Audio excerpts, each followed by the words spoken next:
everyone, I'm Captain Logan, here to bring you a quick new movie review. I finally got the chance to go see Skyfall. I just came back from it, and it's been out about a week, but I'm going to make this non-spoiler anyway, in case you haven't had a chance to see it yet. It's still relatively new, and I'm sure a lot of people still haven't gotten a chance to go. I absolutely loved this movie on first viewing. Just adored it, and I'm going to go as far as to say I'm wondering if on repeat viewings, if this might even end up being one of my favorite films, dare I say. I really enjoyed this. I've heard people kicking around that maybe this is the best Bond film ever made. I don't know if that's true. I haven't seen every Bond film, and I'm only a casual Bond viewer. I've seen maybe a handful of them, and much more of the recent ones than the earlier ones. So this movie is, of course, a tribute to, and kind of a love letter to Bond movies as much as it is its own story. What I really love is that it manages to mix that in really seamlessly, I think, with also telling a pretty fresh story. I saw a lot of action stuff here that I can't recall seeing before. There's the action scenes are absolutely marvelously put together, and there are a lot of places where I saw things that I thought I knew what was going to happen, that I thought I had seen before, and they were really kind of turned on their head. I read once Roger Ebert complaining that and I want to say he was talking about Quantum of Solace, that a lot of Bond movies will open with a chase scene where a lot of guns get fired and you never get the sense that anyone, especially Bond, is in really any kind of mortal danger. That there's a lot of bullets that fly everywhere, but nothing really happens, nobody really gets hurt.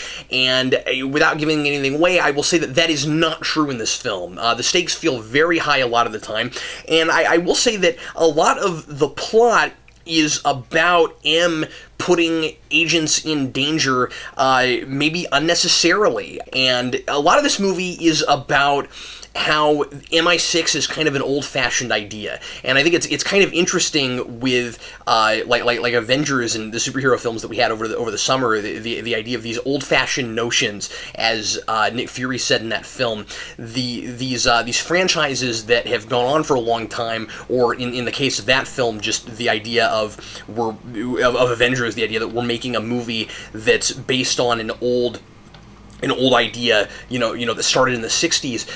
You got the same kind of thing with Bond, where it's like, well, we're not going after the same kinds of bad guys anymore. And there's a lot of talk in this movie about how the villains are no longer countries. They're like faceless people. We don't necessarily know who they are, and they might just be a single individual at a computer, causing horrible things to happen with just clicks of buttons.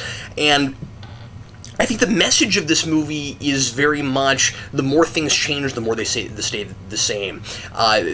M kind of takes that idea and tries to prove that that is precisely the reason that MI6 still needs to be around, that you still need covert operatives to find out who those faceless bad guys are. And there's a moment where she asks Parliament, do you feel safe? And we need MI6, she says, because you probably don't.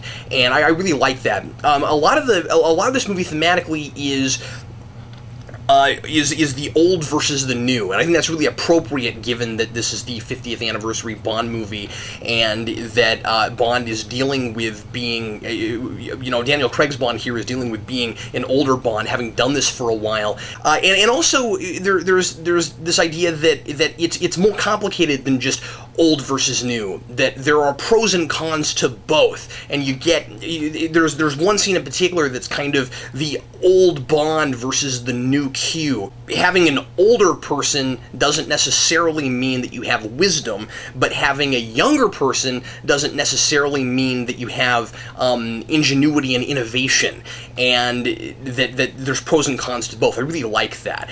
This is a very personal story for Bond, and that's something that I've missed in other incarnations of Bond, in other Bond stories. I don't know if his background has been tackled in movies that I haven't seen, but this one deals with it more than I ever thought I would see, and you get much more of kind of the mythology of the Bond character himself here. I also really like how M is such a central figure in this, and Judi Dench's performance is completely a knock it out of the ballpark performance. I was so impressed with her, and I was so impressed with the amount of screen time she got, and that she doesn't just sit in an office the whole film. That's all I'll say about that. Man, did I love the villain in this. He's been compared favorably to Heath Ledger's Joker. I think that is fair. I don't think that they are after the same things. I don't think that they have anything like the same motivations, but I can kind of see that comparison. And, Silver, the villain in this, definitely Mr. Silver. And by the way, Eric pointed out to me when I was talking to him the other day that all of the Daniel Craig Bond films so far have had a codename for the villain that was a color. I think that's really interesting. And I wonder if that will ever go anywhere, or if they're just doing that to be clever. But anyway, his name is Mr. Silver. Of course, he has a real name. But basically, he's trying to destroy MI6 kind of sort of from the inside. And he's got this really big beef with M. I really like that his beef is with M and not with Bond, and that he sees himself and Bond as kind of kindred spirits. That both of these characters have a reason to want revenge on M, actually. Both of these characters have reasons to have huge problems with M, and they both handle that in very, very different ways. I think it ends well. I think it ends in a very logical way. And like I said, there's so much reverence for the source material throughout this movie, and I think it does a really good job of balancing the kind of, I don't want to say grittier Bond, but the kind of more rough around the edges Bond with more of the classic version. And much more so than the other two movies, Daniel Craig really feels like the James Bond I knew in this film. And he doesn't feel like a different character than he did in the other two. He's aged, and he's changed a bit in a natural way.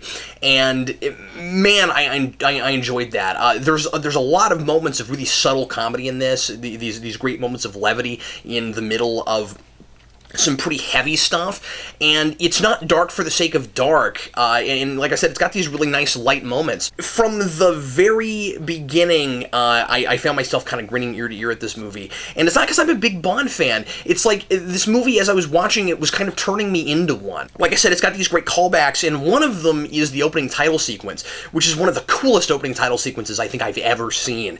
And again, I don't want to tell you anything that they do with it, other than to say that it's the length of the old ones, where they give you all the credits up front, just like the old films used to, especially the 60s and 70s movies, and it's really cool, especially after the extremely riveting opening sequence that just kind of blew my eyes up like this, and then my eyes stayed that way throughout the opening titles. I was also really impressed with Adele's song for this, and I'm not a big Adele fan. I don't generally care for her music that much, but I think she wrote a fantastic song, and very, very, very appropriate for Bond, and again, had this reverence for the source material. Again, I'm saying this having not seen a whole lot of the 3 Bond films that there are, but maybe this is the most accessible of them,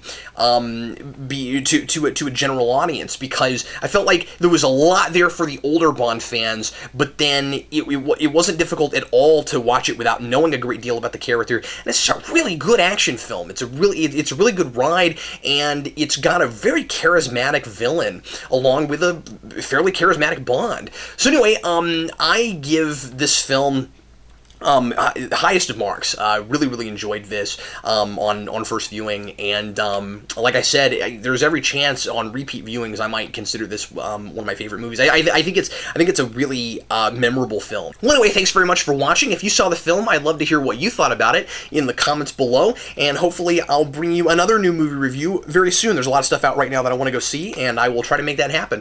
Thanks again. I'm Captain Logan.